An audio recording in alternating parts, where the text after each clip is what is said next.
Hello, so let's make a start. Thanks for looking in. Just thinking about your basic stance to begin with, feet hip width apart, turning gently from the center of your body. As always, take your time.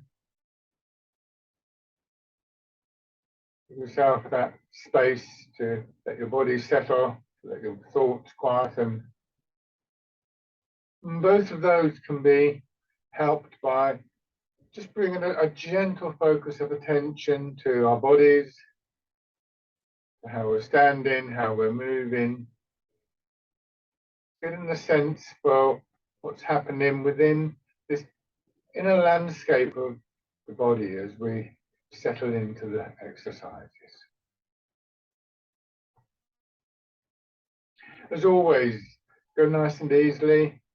If I suggest something for your posture, then try it out. If it doesn't feel comfortable, then don't struggle to maintain it. It's something to work towards rather than something that you necessarily have to be able to do now. And being comfortable is important. It shows that you're not actively straining yourself. So your feet are below your hips, not too close together because then we feel as though we're going to have to wobble around, or too wide apart because although this is a useful stance, your legs will tire very quickly, but it can be a bit wobbly forwards and backwards. So this is a good compromise stance. It means that your hips are supported and your hips are then able to support your shoulders and the rest of your body. The hip width can be measured from the outside or the midline or the inside of your foot, depending on what actually works best for you. I prefer the slightly wider stance. Toes should point forward, or they can be very slightly turned out, but only very slightly. If they're too far turned out, you'll start to pull your knees around. You want enough space to get a feeling that your torso is sliding down between your legs. In other postures, we may be on one leg or mostly on one leg. And so I have less space to be able to do that. But initially, we take this posture to give us a chance to feel what that rooting down, as we refer to it, is like.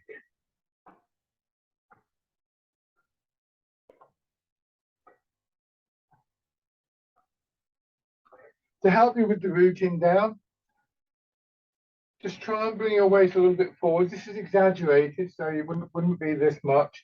You want to feel as though the balls of your feet are just being gently pressed into the ground. This gives you a slightly angled quality, which of course is hard to move from. But we correct that by just allowing our hips to drop back. So you'll see there's just a gentle curve in the knees, the feeling of lower back, hips and buttocks overhanging slightly. So get as close to that as you can. As I said, you may not feel comfortable in that absolutely correct posture, but think about the principle that by dropping our hips back, we sit into the ground, we sit into our legs. And that gives the support to the upper part of the body. This helps to loosen tension in the body. Not all of it will just go away magically, of course, but some of the tightness, some of the stiffness in our body is due to being out of line with the pull of gravity, constantly fighting against the pull of gravity. That constricts the space that we have in the body. Like wearing a pair of shoes that's a bit tight, it constricts your feet. As we come more into line with the pull of gravity and manage to sink at least some of our weight a little bit, we create the space for movement. And initially, this would be in our hips. If I come a little bit closer to the camera for a few moments, you can see I'm probably turning too far. It shouldn't be a very big turn. But the turn here in hips and waist moves our rib cage. Our rib cage moves our shoulders, and eventually our shoulders move our arms. And this line of movement, this chain of movement, if you like to think of it like that, actually is something that we follow for all of the movements.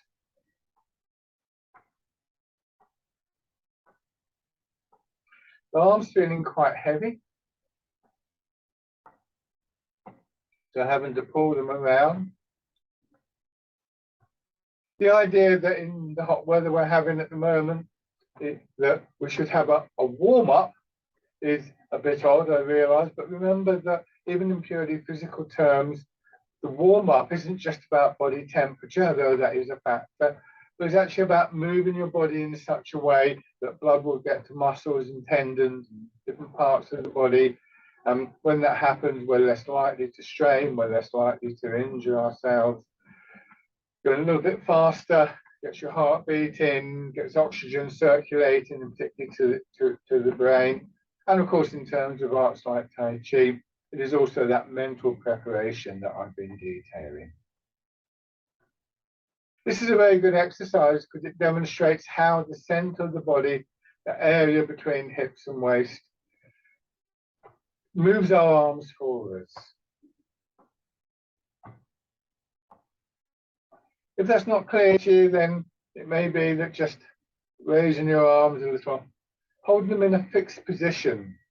They can be anywhere from here to here, no higher than your shoulders.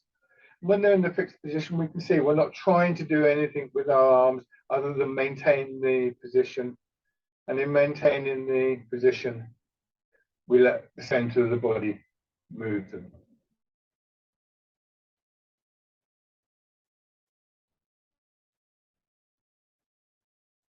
Let the hands drop down. Continuing with the preparation, take 1 foot forward, maintain the width of your step, moving your weight forwards and backwards, and just let your body turn. Mostly we will find that our bodies turn towards our feet, but if for some reason you're turning the opposite way, don't worry about that at the moment. It's something that we can correct, but it may be because there's some tightening, some stiffness, your hips, your lower back, that kind of area.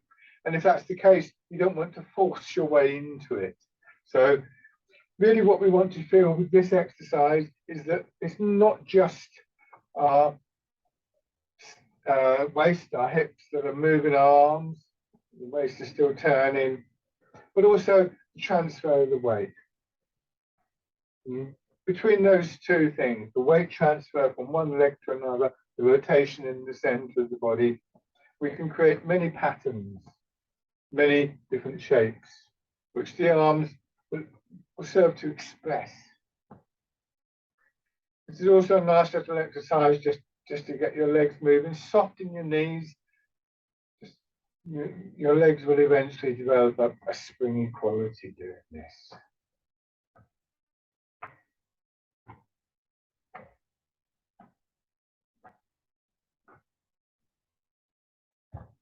It's nice and easy. Change legs. Let me just check something.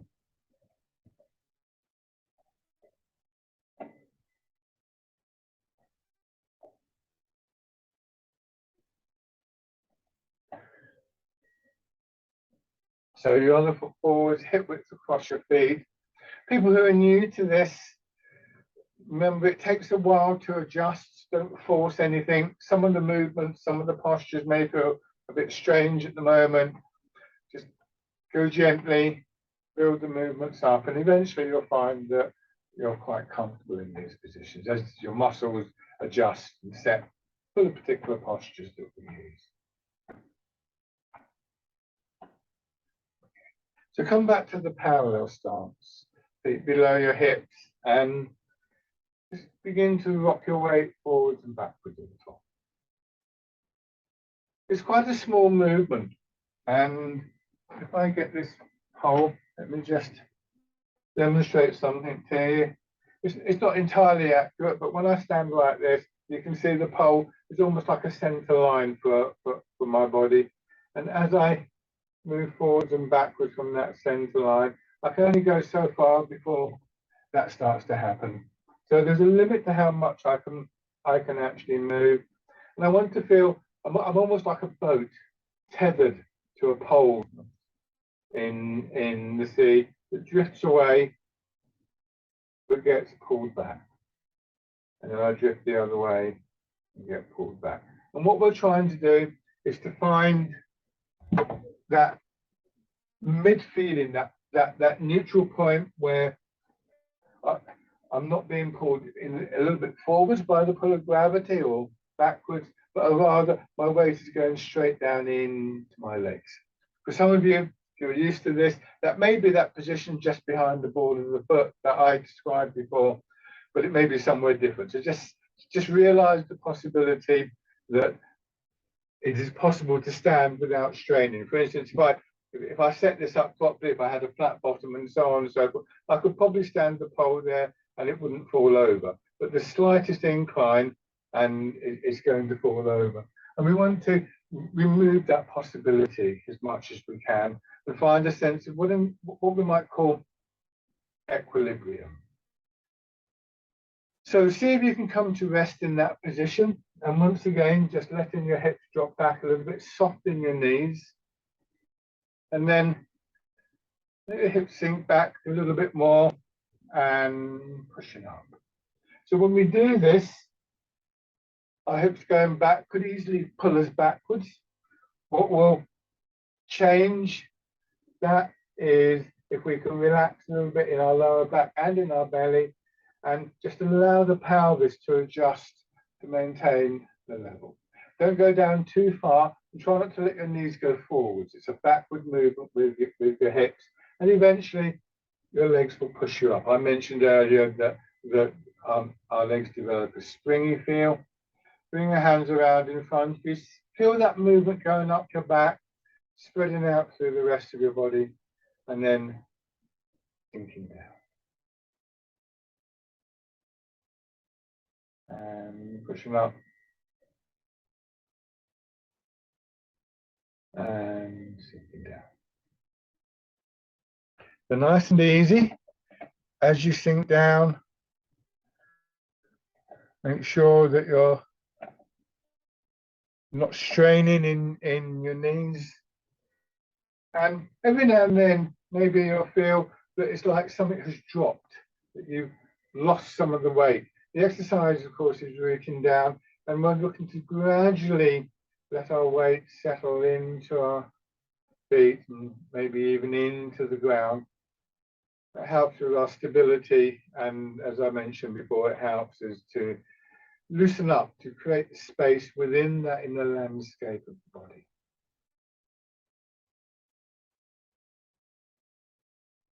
Let your body set into a nice steady rhythm, expanding, contracting, expanding, contracting. Just trying to maintain a gentle focus of your attention on whatever sensations you experience within your body. We want the sinking down, the rooting down to be a primary focus, but other things are happening as well. And if you can imagine doing this in water, so that there's a bit more resistance to the movement, you may feel that your body quite naturally builds a stronger connection, so that movement in your legs is more likely to move your arms and so on. And that helps us to develop the flow, the continuity of the movement that is so characteristic of Tai Chi.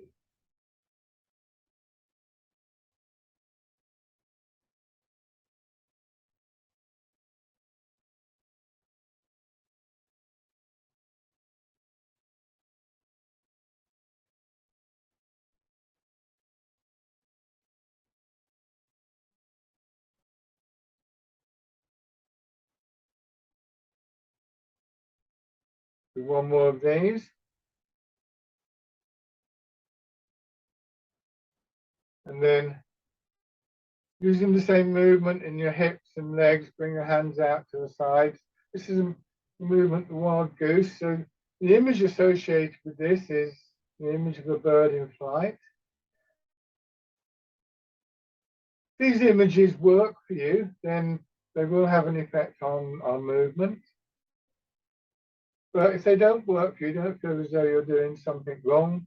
There's plenty of different images out there. It may be that a particular image will mean nothing to you for a while, and one day may just click. Others may be useful for a while, but then use their usefulness as you develop in this art.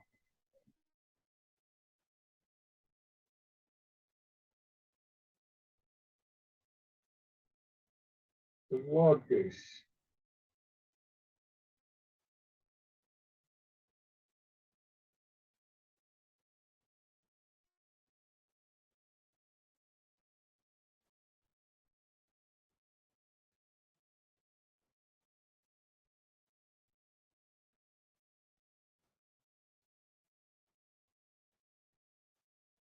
And then your hands drop all the way down, and as you push up, your hands cross, your elbows get pushed out, drawing your fingers around in a circle, parting the clouds.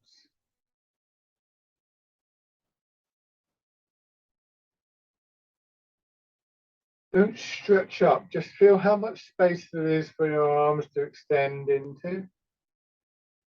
And what will happen is, over a period of time, you'll find that that space will extend. Don't be in a hurry for that to happen. Stretching is a useful thing, but our focus is on movement, both the movement that you see, if you like, the choreography of the movements, but also the resonance of that movement, the echoes of that movement within our body. So again, to see if you can get a sense for those movements, those changes within your body.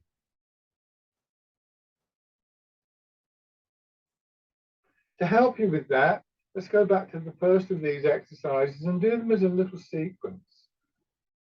So all three of these movements have the same action in legs and hips. The first one is rooting down. We change to the wild goose, don't hurry the change.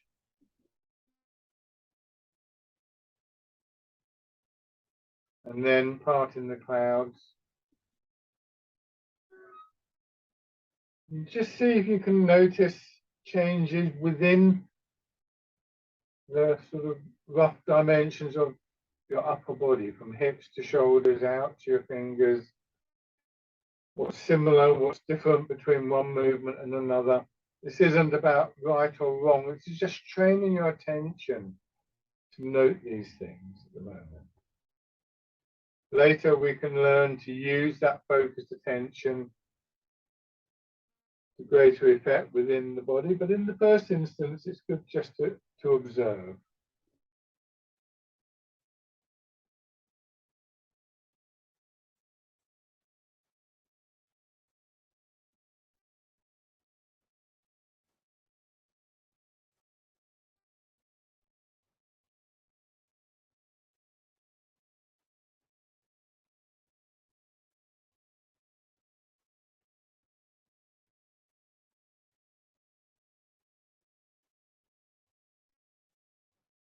And then let your arms hang down. And this time when you push up, reach up, so you're going to pluck a fruit or a leaf from the tree and down. This is called Dragon Plucks the Stars from the Sky. As always, going through a regular routine of exercises at the start of the session, becoming familiar with this routine means that you'll end up going deeper into the exercises. It's like listening to a piece of music. The more often you listen to it, the more you notice subtle variations and changes and effects.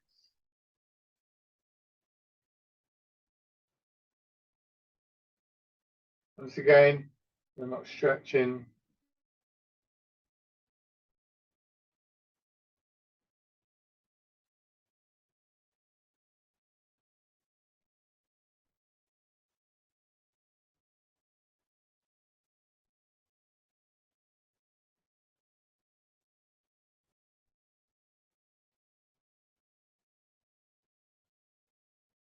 A dragon plucks the stars from the sky.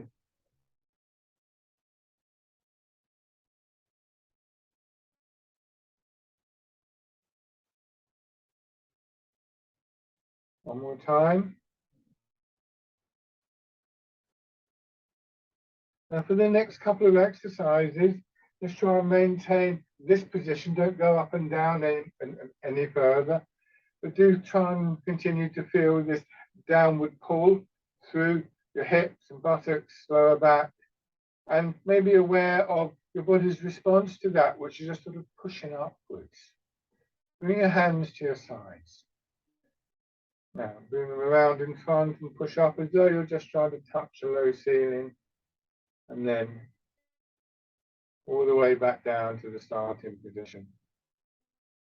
And then again lifting, but this time let your elbows drop, push out and back. Just those two for the moment. A vertical push, keeping your hands slightly in front of your body. Be aware that there's often a temptation to pull your hands back, and then a sideways push. Feel the effect of this on your back. It's almost like your back's being very gently massaged, first lengthways,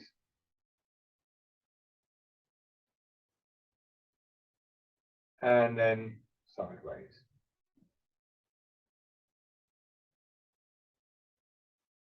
Again, trying to stick to a nice steady rhythm. We often find ourselves speeding up, and in particular, we find ourselves speeding up on those returning stages, but both the expanding stage and the contracting stage are of equal importance.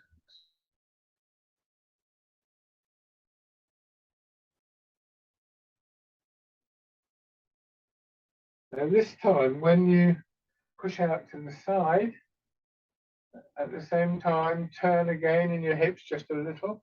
That changes the direction that your arms are pushing in. Turn back to the front as you bring your hands back, and then turn the other way and back,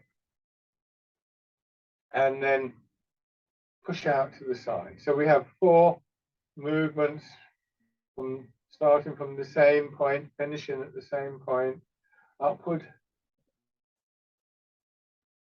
and then 3 sideways pushes with the variations coming from what our hips are doing, turning in one direction,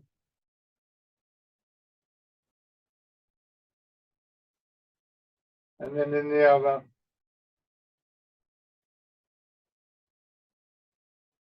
And then with no turn at all.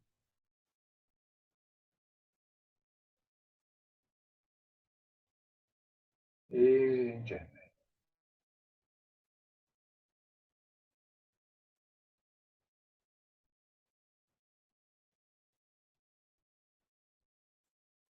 Your breathing come naturally and smoothly. You don't have to keep to a particular breathing pattern. You could try every now and then as your body expands, taking a gentle in-breath and seeing how that feels. But don't feel you have to do that every time.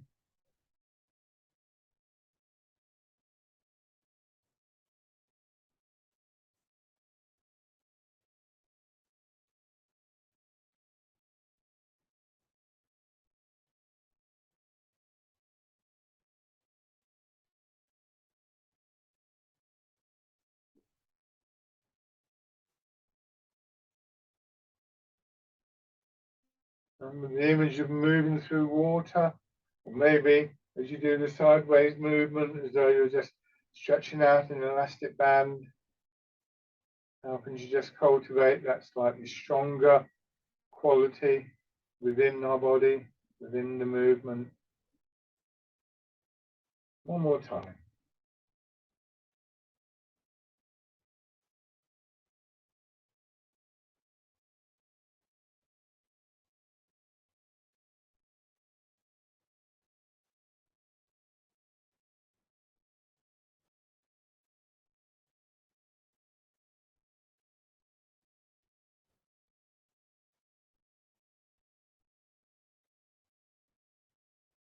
Now, let your hands drop.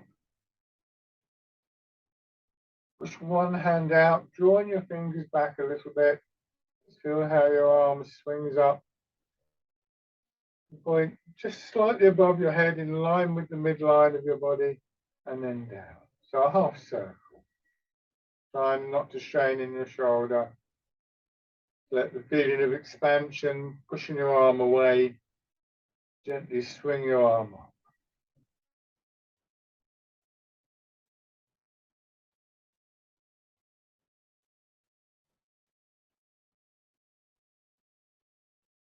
And then if it's comfortable for you, from this point, add the turn.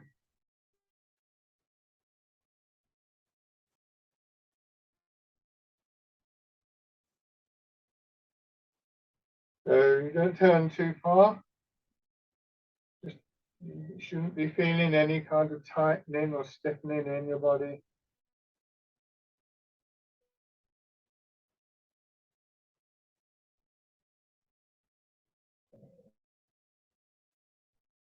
Now change sides. Notice any difference between one side and another. You want an image for this movement. Imagine you're standing beneath the archway of an old building like a church. And you put your hand out and you just let your hand slide around that archway. So there's a slight, gentle outward pressure. Through the palm of your hand. And again, that can help to create a slightly stronger quality in the movement. Always remembering that the term strength has a slightly different aspect in Tai Chi. And then once again, turning. When we talk about strength, we're talking about a fluid strength, strength of water rather than hard rock, shall we say.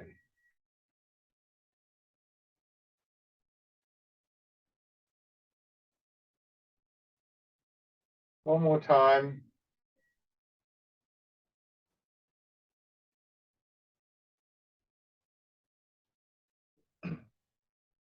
Come back to standing. Give your legs a shake if you need to, and come back into this posture. And once again, using this pole as a way of just demonstrating something. Here, this is more or less the midline of my body. Again, it's not entirely accurate. If from this position I lean forward, I'm moving away from that. Eventually, I'm going to fall over, obviously. However, what I can do, if I want to reach forwards there, what I can do is push my hips back. And when I push my hips back, my head goes forwards and my arms would go forwards.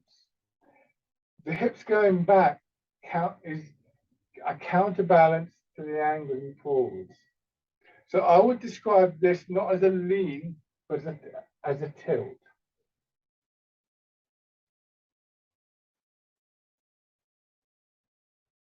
So again, leaning is this, and we fall over. Tilting is, once again, the hips going back. So we're going to do a couple of exercises using that movement. Be careful of your knees and your back. I'll demonstrate them quite big so you can see what I'm doing, but you don't have to do them that big. Just listen to your body, don't overdo things. So from here, slightly sinking down, I push my hips back, my head and shoulders go forwards, my back remains fairly straight, so I'm not bending my back deliberately. It may curve slightly. And then I drop down a little bit more, and then I let my hips drop back. And as my hips drop back, that brings my head and shoulders up, and I push up. So 3 stages. 1, 2, coming back to the upright position, and 3, pushing up. 1 is the tilting and sinking down. Dropping the center of gravity, so I'm still keeping my stability. 2 is the hips dropping back, drawing my head and shoulders up. And 3, I push up. 1, 2, and this time on 3, push your arms out. This is called rowing a boat in the middle of the lake. So now your hands go forwards, they drop down, and as you let your hips drop down, they just hang there for a moment and then start again.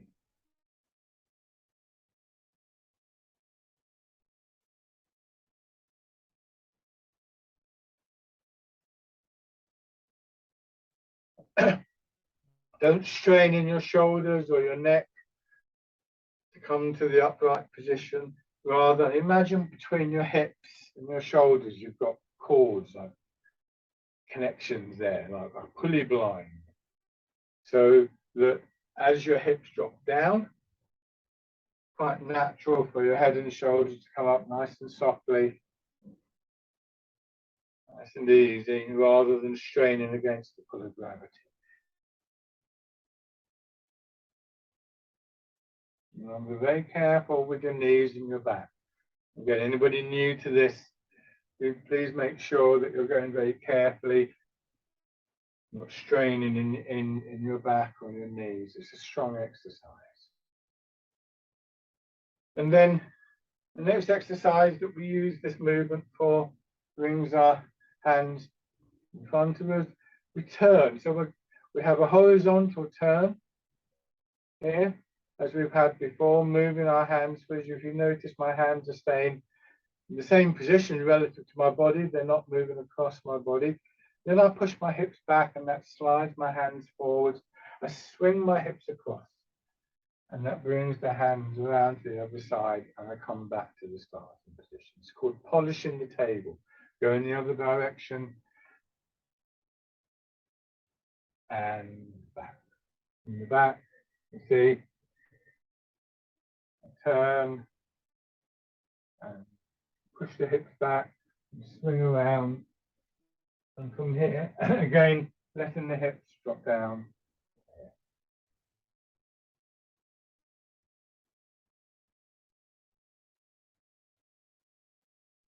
Polishing the table.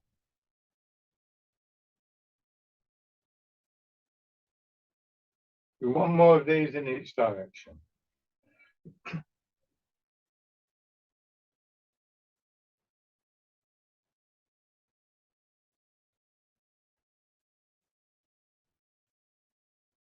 Good. And then just stand.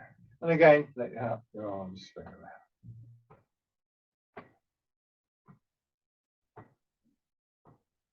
Good. And shake out. Good. So those last four exercises show us how the center part of the body works to move everything else, really.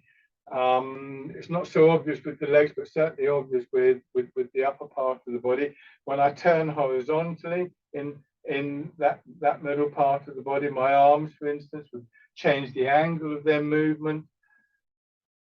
I don't sort of twist my back around or anything.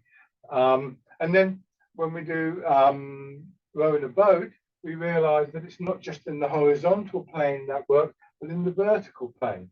Rather than struggling, straining to pull myself upright, a fight which we will lose eventually, what will happen is this dropping down, as though we're sitting into a chair. We'll just encourage our head and shoulders to come up gently. And finally, with polishing the table, we combine those two. So a lot of our focus of attention starts to work on this center part of the body, and from there down into the ground. When we talk about being centered in Tai Chi, it is a literal truth. It is not a metaphor. We literally move from the center, and the center sits into the ground. That middle part of the body is sometimes described as being like the hub of a wheel, and we sort of fix the hub of the wheel into a bike frame, and the hub stays still and the wheel moves around it, and we can cycle around.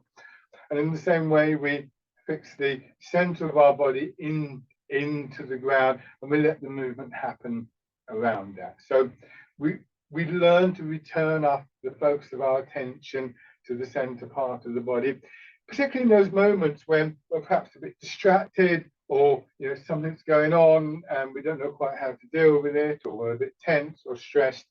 This can be a good focus of attention. It could be here that you focus your attention. It could be into the ground itself, or your feet, or at any point in between. So the central part, sometimes referred to as the lower dantian in Chinese energetics, is sometimes described as being like the banner of an army. In an old-fashioned army, the banner would have led the army, and the orders would have come from the commander to the banner to move in one direction or another and to report back and so on and so forth. And that relationship is described in the old Tai Chi writings as the mind, our mind being like the commander. So what in Tai Chi we sometimes refer to as our intent, and the center of the body like the banner. And that describes very accurately, I think, the interplay between those two parts of the body. Nothing is done with an individual part of the body. And we try to move with the whole body. And again, the center, like the hub of the wheel, touches all parts of the wheel through the spokes. So from the center of the body, we can reach all other parts of the body. So we're going to change the stance from the parallel stance. Remember, feet hip width apart. Turn one foot out. You can play about with that angle and step straight forwards. So front foot pointing straight ahead, about the same in length as in width to begin with. There's some variance on that, just as there is in the width. Some of it will be down to how much you're actually managing to sink your weight. But note that my front heel is in front of my rear toes. I don't want it too short. This restricts the amount of movement that I can make. On the other hand, it's not a huge stride. So this pulls my body out. Again, there may be reasons for doing that in other aspects of this art, and certainly in other forms of movement.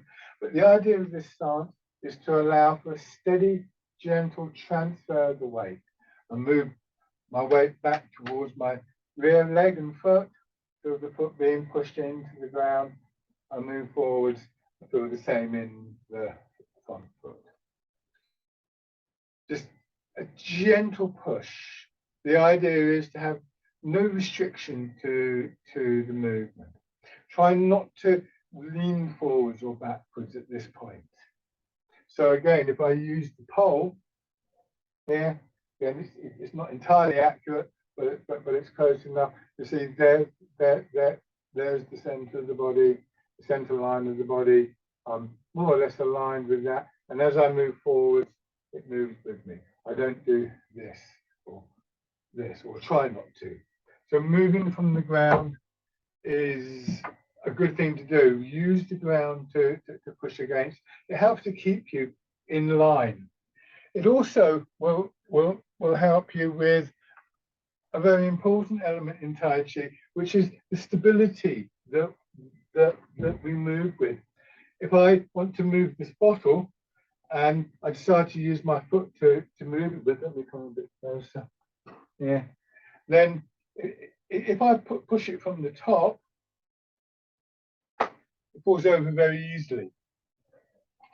On the other hand, if I move it from the bottom, this is not a great surface to do this on, but oops, okay, that didn't work.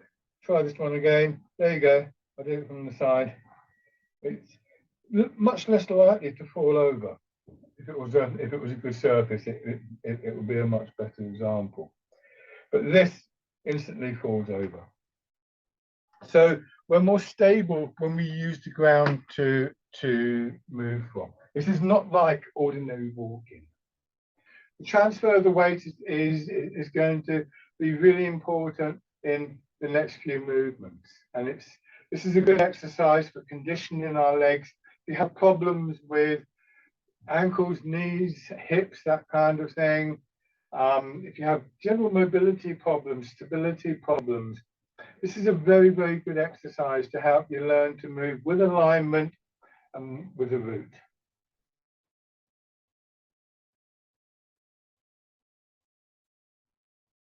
Again, you can imagine moving through water. To begin with, we say the upper body just sits into the legs. Remember that feeling of your torso sliding down between the legs.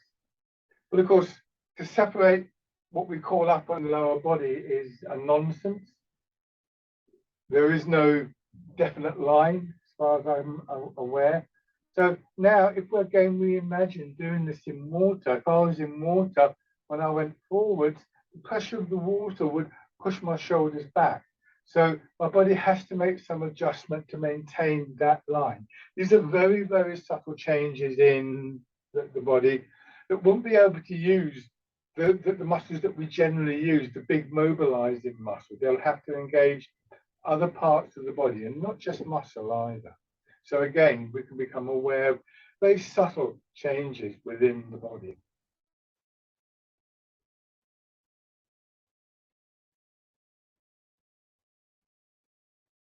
Your legs are shaped.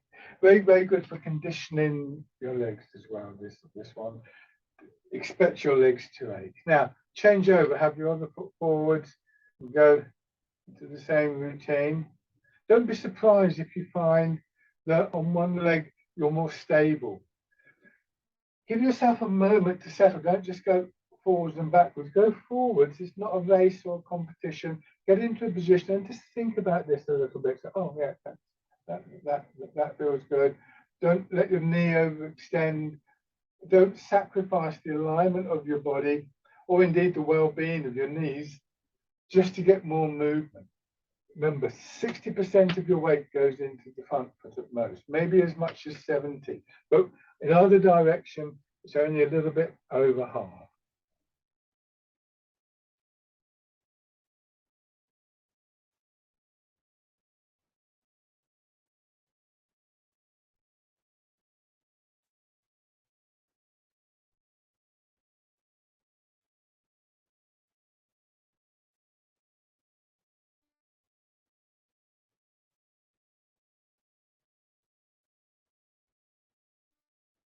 If you do have trouble with stability, and if you're feeling a bit kind of uncertain, one thing you can do with any of the exercises, if I stand next to the wall here, I can just let my hand lightly touch the wall. So if I do feel a bit wobbly, I've got some support there. And that's useful, because the trouble is when we do feel a bit uncertain, then we tense up, and when we tense up, we lose the root. So don't see it as a massive error when if you do get a bit of a wobble. It happens to everybody. We gradually learn to recover from that. So next to a wall, you could have a chair next to you if you prefer, or a table, whatever. You're lucky enough to have a dance studio to work in. It's probably got poles ready made for you to do this with. Okay. Change over. Now go back to your first foot. This time, move your weight into your back foot, about 70%, and then just raise your toes, and you'll feel yourself go back and down a little bit more. Turn the front foot out slightly. When you go forwards, let the back knee fold in, and that raises the heel, and again, a little bit more of your weight goes into the front foot. So gradually, that 60% and that 70% increases, maintaining the upright quality. Once again, if I go here, what I don't want to do to raise the back heel is to do this, because now I'm falling, and when I raise the front toes, I don't want to do this because now I'm falling. So once again, an awareness of that center line and that alignment with the pull of gravity is useful here. Again, use a wall or something for support. And then you can begin to just draw the foot in. So we want a minimum of weight and a minimum of effort in the leg. Bring the foot in. When you step back, put the ball of your foot down, lower the heel, move the weight, raise the front toes, bring the foot in. Stepping forwards, your heel goes down first, and then the toes slightly turned out. The slight turn out here doesn't make any difference to the direction of the movement. It does help to open the hip. Just be careful that you're not out there somewhere, because now what will happen is you'll start to go offline. Good, shake out. Try that with your other foot forwards. Raising your toes and your heel.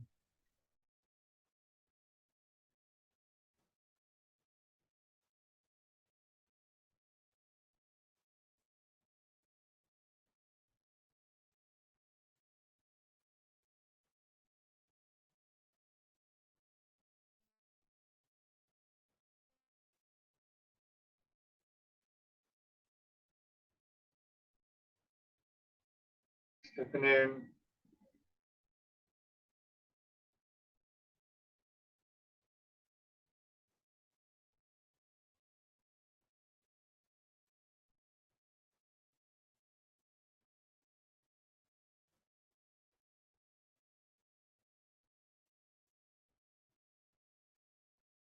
So the foot comes in, it curves in and back out behind and out to the side, or forwards and out. And this time, bring the back foot in, settle into your front foot, and then step forwards.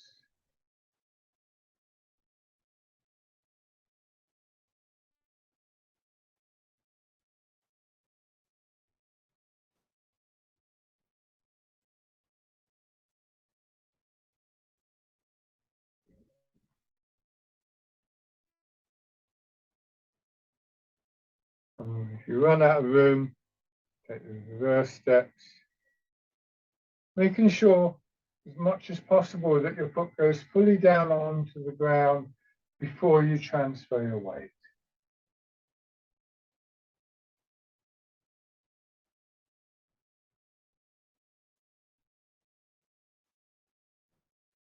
And then bring your feet back. Again, that's an exercise you can practice at home next to a wall. That's actually quite useful to do that, because we want to maintain the width of the step. We don't want to end up bouncing as over on a tightrope. We want the wider step. And so if you're next to a wall, you know, so my right foot is next to the wall, I know that actually I'm going to have to take that foot back out to the wall. And then when I get to here, I bring the foot in, and I know it's not going to be close to the wall, it's going to be out to the sides there. So whether or not you think you need it for stability, it might be useful just to do that next to a wall. We're going to use that stance, and we're going to use that movement of the weight, sometimes in combination with the turning of the center, to create a series of movements. So start with your right foot forward, mirror my movements. Start with your weight on your back foot, fold your hands over your belly, move your weight forwards, and as your hands get pushed out here, it's like a wave coming in behind the hands, and then your elbows get pushed out and your hands spread out, or like a balloon blowing outwards blown up outwards from your belly, and then you go back and reverse that. This is called pigeon spreads its wings. Relaxed in your shoulders.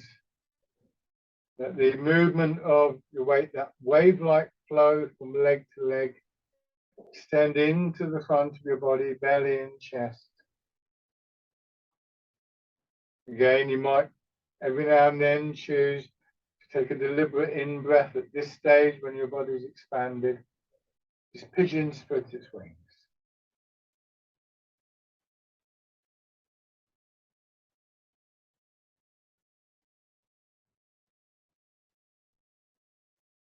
You may also notice a little expansion in your back as you move the weight back and your hands come around in front.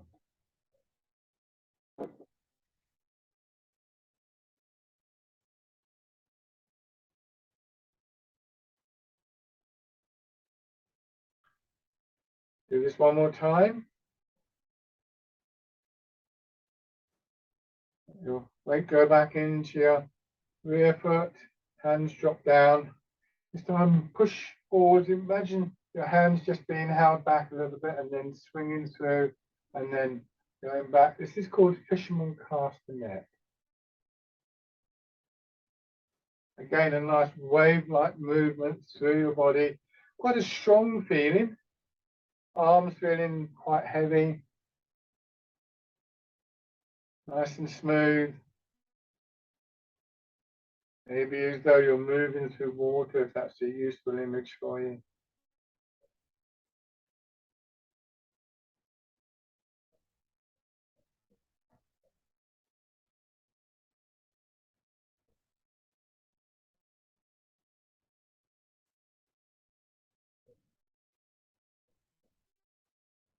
Do this one more time. Try to keep the momentum, the flow of the movement going. Bring your hands in onto your hips, palm forwards, pushing forwards, and just let the wave of the movement push your arms out and up a little bit. It's called pushing wave, or pushing a wave if you prefer. Slightly stronger feeling than the previous exercise.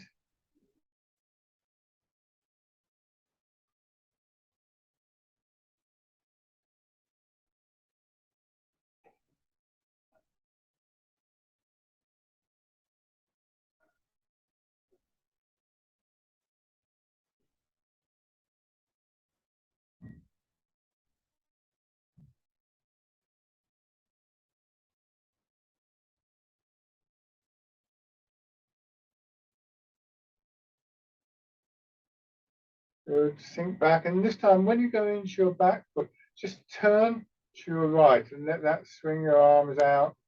Go forwards, let your hands drop down, and when you arrive in your front foot, turn the other way. This is a movement called wind blows the willows.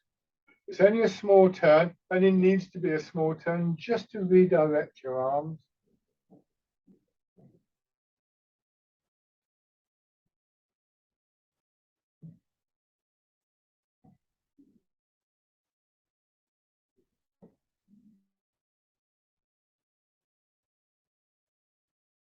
Again, just try and maintain an awareness of what sensations and movements you feel within your body.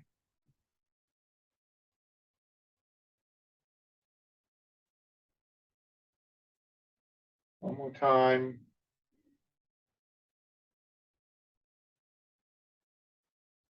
Check out. So now you want to have your left foot forwards, and we're going to do the same set of movements, starting with pigeon spread its wings. So start with your weight back, push forwards, feel your arms being pushed out, elbows drawing your fingers apart. Pigeon spreads its wings. Nice and easy and gentle.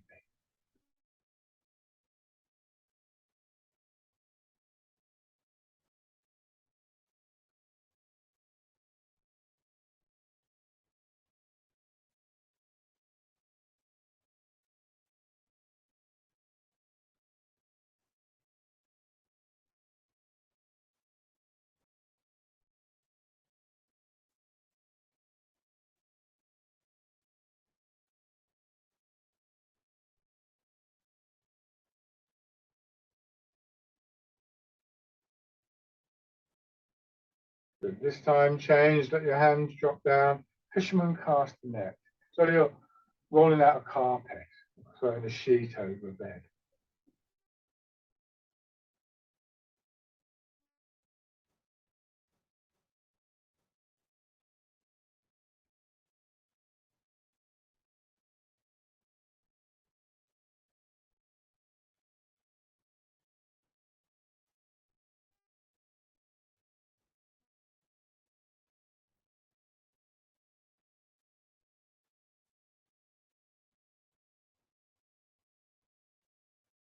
One more time.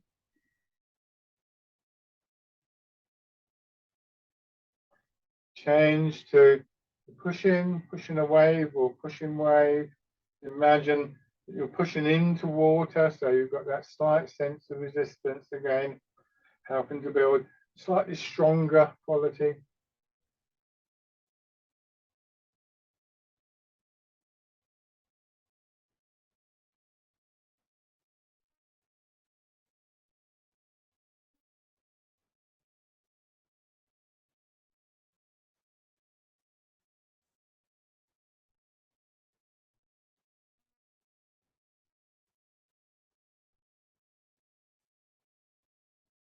One more time. Sink back. Turn towards the front foot. Wind blows the willows.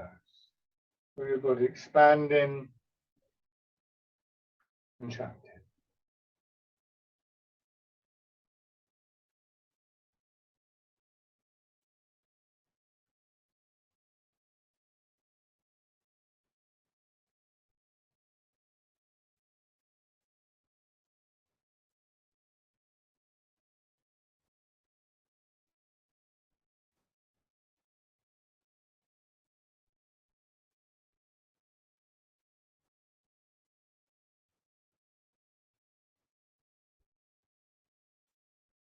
Now this time, when you go forwards, if you feel comfortable with this, if not, just stay with the basic exercise. Raise your back heel, bring the foot in, and step forwards. This is a movement called dragonfly skims the water.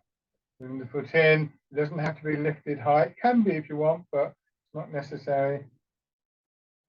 Just combining the step in that we did earlier with the other movements. Dragonfly skims the water. Just go as far as you can comfortably. And then when you want to go back, go into your back foot, turn towards the front foot, bring the foot in and step.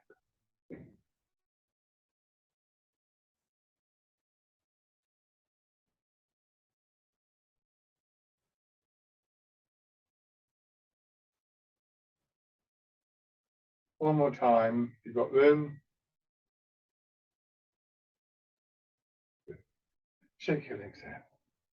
Now, just to settle you in, to wake you up a little bit, and just to have to take some of the sort of sting out of the muscles that you may be feeling, rubbing your hands together and with the pads of your fingers, gently tapping over your face.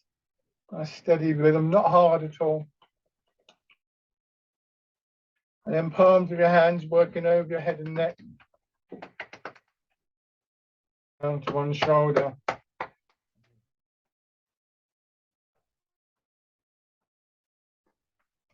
The other side. And your hands over to your lower part of your back. Very gently, could just be one hand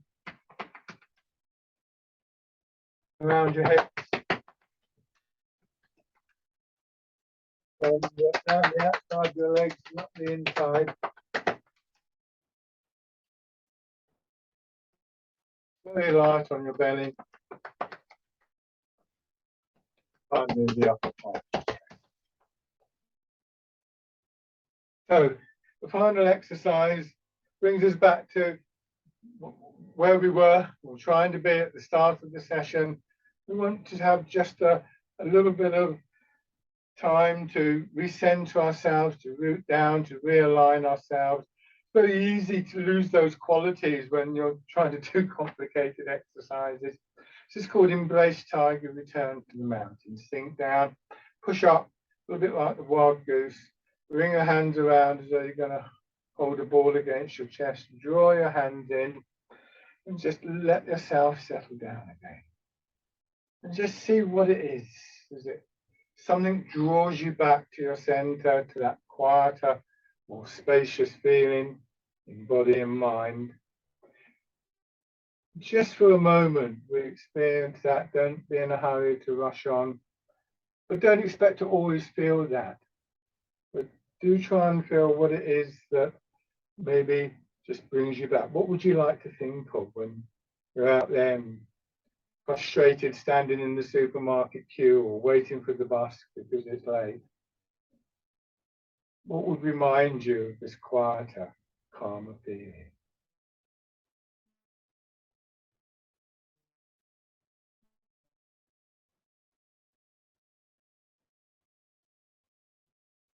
One more time.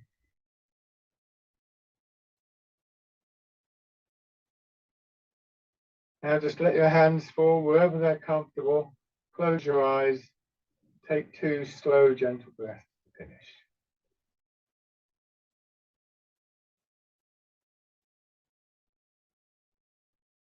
Shake out. Lovely. Thank you very much, everybody, for joining in and watching. I hope that was useful to you. So, bye for now.